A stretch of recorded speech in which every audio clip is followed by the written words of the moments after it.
Good evening. Happy Sunday to everybody. This video is going to be a little bit different because I'm doing it in my car. I just came out of the gym.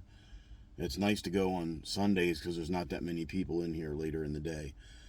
But I had some much needed exercise I had to get done.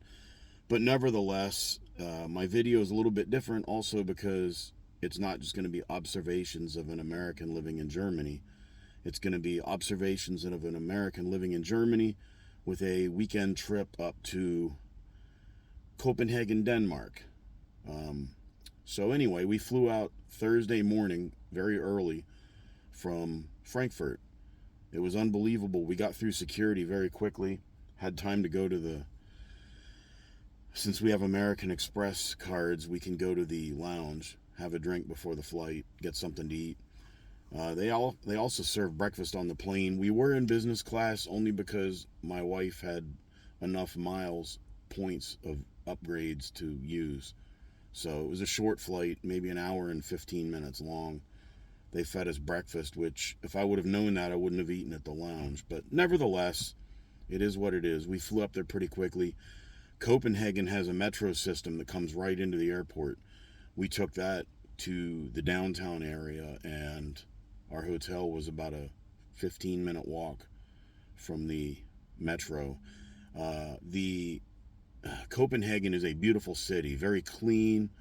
It's an old city, but it didn't look old and decrepit. The buildings seem to be very, very well maintained. The people there are super friendly. It seems like everybody was physically fit, and I've never seen so many bicycles in my life. I thought people in Germany like to ride bikes, but they can't hold a candle to Denmark. Um, we got on the metro and went right. It was about a 15-minute ride on the train. I think they had 4 or 5 stops. Over there in Denmark, they're part of the European Union. They're part of NATO, but they use something called the kroner as their currency, and it's 6.6 to the dollar. But things were very expensive up there, and their VAT was higher. And we noticed that when we bought stuff, they added the tax after you got to the register. So if you bought a meal, your bill was even higher. In Germany, your VAT tax is included in everything that you buy. If you buy something at a store, the price on the shelf includes the VAT. And I believe it's higher in Denmark. But everybody seemed to be really happy. The people were really polite. I noticed there were a lot of people smoking cigarettes up there, but I didn't see cigarette butts all over the street. It's kind of paradoxical, but nevertheless, the hotel was nice. The days were, because you're even farther north than Germany. Your days are really long over there. We went on a canal ride. They took us around the canal. The city is just so rich with history. The buildings are very neat. Definitely, I would love to see more of Denmark, but we didn't have a car with us. We walked everywhere when we were there, or and we took the metro from the plane, the airport. I think they call it the German is Flughafen. The Danish pronunciation is something, but it ends in Haven. Maybe Flughaven, I don't know, but it was very similar. But I was impressed because almost everybody there spoke perfect English. I mean, really good English. And they said they all learn it in school.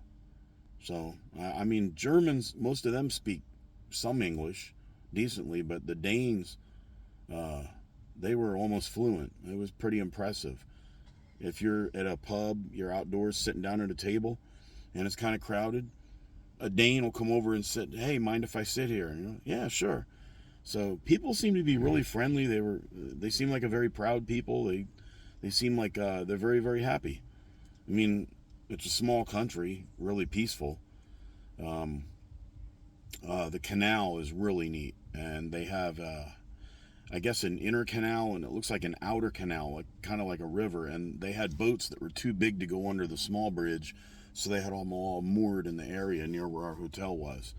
And we went to see a castle, Roseborg, Castle Roseborg, I think it was. That was really interesting. I mean, you're going back to the 15, 16, and 1700s, and the jewelry in that place, the artwork, it's like, wow. that stuff is just priceless. They had a place called the Treasury Room down underneath, and they had all kinds of gold jewelry. They had a stuff carved out of ivory. I mean, it was unbelievable. And they had paintings on the ceilings. Anyway, it was really interesting. When we left, it was only a short trip. My brother and his family were visiting from the States, and they were coming across Scandinavia, and we met up for dinner and drinks with them on Friday night, and then we flew out Saturday. But I noticed when we boarded the gate, by the way, flying in Europe seems to be a lot more pleasurable than flying domestically in the United States. I am assuming it's because they have more competition. There's more countries and more airlines. In the United States, there's some kind of regulation that foreign airlines cannot fly domestically in the United States unless they have a partnership with one of the American airlines. And I suppose that United and American Airlines, or I should say maybe it's US Air, and what's the other one, Delta, they probably lobbied Congress to make that rule. But for instance, Lufthansa, under normal circumstances, can't fly people from Philadelphia to San Francisco or something like that. I know United partners with Lufthansa periodically, but there's very strict regulations on how the airlines can operate in the United States.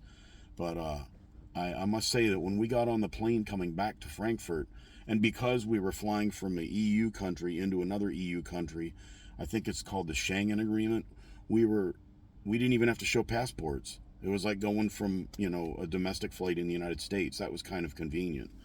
We didn't have to show passports at all, just our boarding passes. But when we got on the plane, they board in different groups. They get the business class or first class people on first, and they get to sit there and watch the rest of us do the walk of shame down the aisle. We flew cattle class on the way back, but the way they board people in the coach section, window seats first, and then people in the center seat of the three, they board them second, and then lastly, the people board who sit in the aisle. And I thought that was an interesting way to do it. It didn't seem to move a lot faster, but it did move a little bit faster. The only problem is that the airlines typically charge people money to check bags, so people don't want to spend money unnecessarily, so then they bring a lot of baggage into the passenger area. And then, of course, the overhead storage units, you have to be a master at Tetris in order to fit things in there properly, but people don't even try. They just lie their suitcase in flat up there. So they take three items take the space of where it should be five, or, two items take the place of where you should fit three. So anyway, you got that little gaggle going back and forth, but that was an interesting way to try to get the plane loaded. I've always thought that they should load it military style. You load the back of the plane first. The people in the back get on first, then the people in the center, and then the people in the front, with the exception of first class. Of course, they get first. And handicapped, elderly, whatever, let them board first. But I've always thought load the plane from the back to the front. And that way you don't have to fumble around with people trying to find space to put their baggage. It takes people a good 20 minutes, 30 minutes to get their butts on the plane, but then it only takes people about 10 minutes to get off. So you notice when people get off, they unload from the front first and then unload from the back.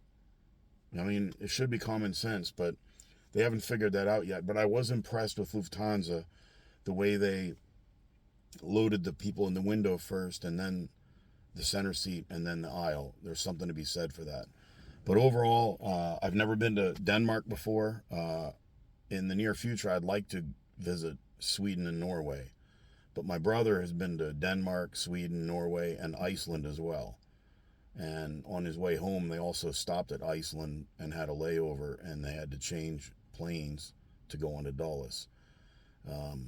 When we flew over here last year, we got a direct flight from Dulles to Frankfurt. Of course, we had our two cats with us, and that makes traveling not so much fun. Although they did behave pretty well because we gave them some cat quaaludes. But nevertheless, I'm going back to the States this fall. I'm going back for 2 weeks, and I've got a direct flight both ways from Frankfurt to Dulles. So sometimes when you have connecting flights, I've had very bad luck with things getting canceled or delayed. Then you miss your connecting flight, or your connecting flight from a smaller airport going to the bigger airport gets canceled. Then you've got to take an Uber, which is ungodly expensive, or you've got to, rent a car or get a relative to drive you. So I've had that happen. But anyway, I really think that that Denmark was very pretty, and the people sure as heck seemed happy. And they say it is one of the 5 happiest countries in the world. Didn't seem like anybody was stressing out. But again, I was only there for 2 days, so if you've been there before, you have some comments, or I messed something up, let me know. But that's just my observations. Nothing spectacular. Everybody, and I'm sorry, I sound a little raspy. I think I got a little bit of a sore throat. I don't really have a cold, but I've got like smoker's throat, and I don't smoke. So, but anyway, have a good night. Auf Wiedersehen.